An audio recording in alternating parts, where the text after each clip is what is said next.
Alright, fellas. We finally got the trailer for Marvel's Fantastic Four. And I gotta be honest, I really didn't think I'd be excited for a Marvel movie again. But here we are. After years of the MCU tripping over itself like a drunk dude on roller skates, this actually looks promising. So yeah, I'm cautiously optimistic, I'd say. So let's just break this down and talk about why this movie might be exactly what Marvel really needs right now. So first of all, the trailer sets the tone in a way that feels fresh. It's got that retro futuristic aesthetic, kind of a 60s sci-fi vibe.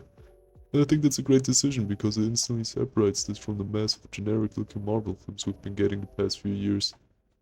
And it also helps that there is no overused needle drop playing over every scene, like they're trying to sell me a car insurance. Just solid visuals, an intriguing setup, and an overall sense that this might actually have some personality to it.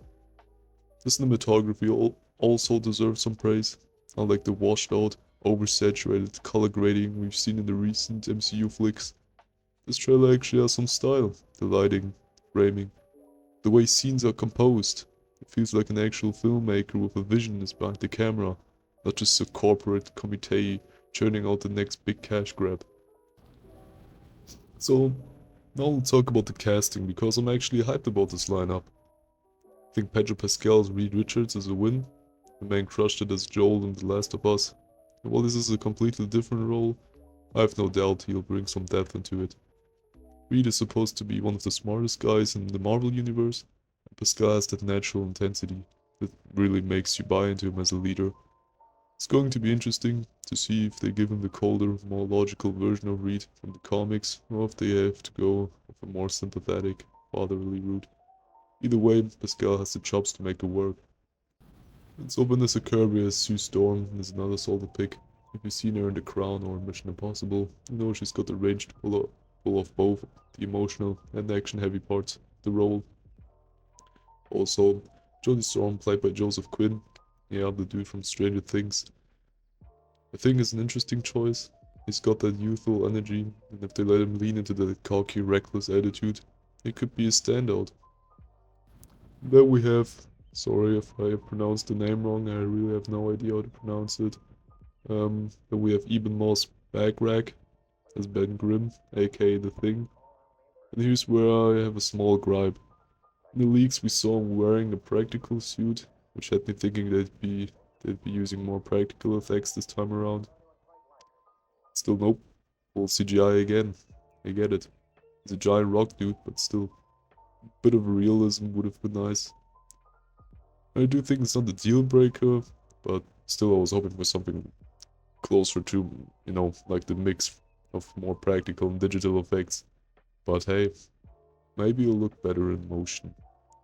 And speaking of the Thing, I hope they don't hold back on making him feel like a real character this time. Too often CGI characters in the MCU end up feeling weightless, both in terms of visuals and storytelling.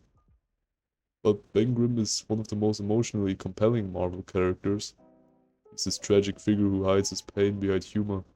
If they nail the dynamic, it could end up being the heart of the film. And then there's the main event, Galactus. This is the best part of the whole reveal. If you've suffered through the Fantastic Four Rise of the Silver Surfer, you probably have PTSD from the ridiculous cloud version of Galactus. Absolute garbage. But now we're finally getting the real deal. A massive godlike being that actually looks like Galactus. Comic accuracy matters. And this time they really finally got it right. And another interesting thing to consider is how they're going to handle Galactus' presence in the larger MCU. He's not just another throwaway villain. This is a character who, if done right, could be Marvel's next Thanos level threat. Except for Doctor Doom in Secret Wars and Doomsday. So they need to establish him as something truly terrifying and not just a one and done antagonist who gets defeated in like 2 hours. And if this movie sets him up properly, it could lead to some insane storylines down the road as well. So at the end of the day, this movie has a lot of writing on it. The MCU has been struggling, Secret Invasion was a disaster, Quantumania flopped harder than a fish out of a water, and the Marvels barely made a dent. The hype for Marvel movies really isn't what it used to be, back then. And I think this is their, like, real last chance, or is a chance to turn things around. Fantastic Four is one of the most important franchises in Marvel history, so they really can't afford to mess this up again. And let's not forget, the Fantastic Four aren't just another superhero team. These guys are supposed to be the Marvel's first family. Their dynamic is different from the Avengers or the X-Men. They're not just teammates, they're a real family. That's something previous adaptations failed to capture. If this movie gets it right, it could make for one of the most unique MCU films in years. So, am I excited? Yep. Do I trust Marvel to deliver? Let's just say I've been burned before. But this trailer has given me hope. The tone, the casting, the visuals, it all looks solid. But now they just have to stick the landing. And hey, if Marvel really wants to win me over, they'll sneak in the Doctor Doom tease. Just saying. So what do you guys think?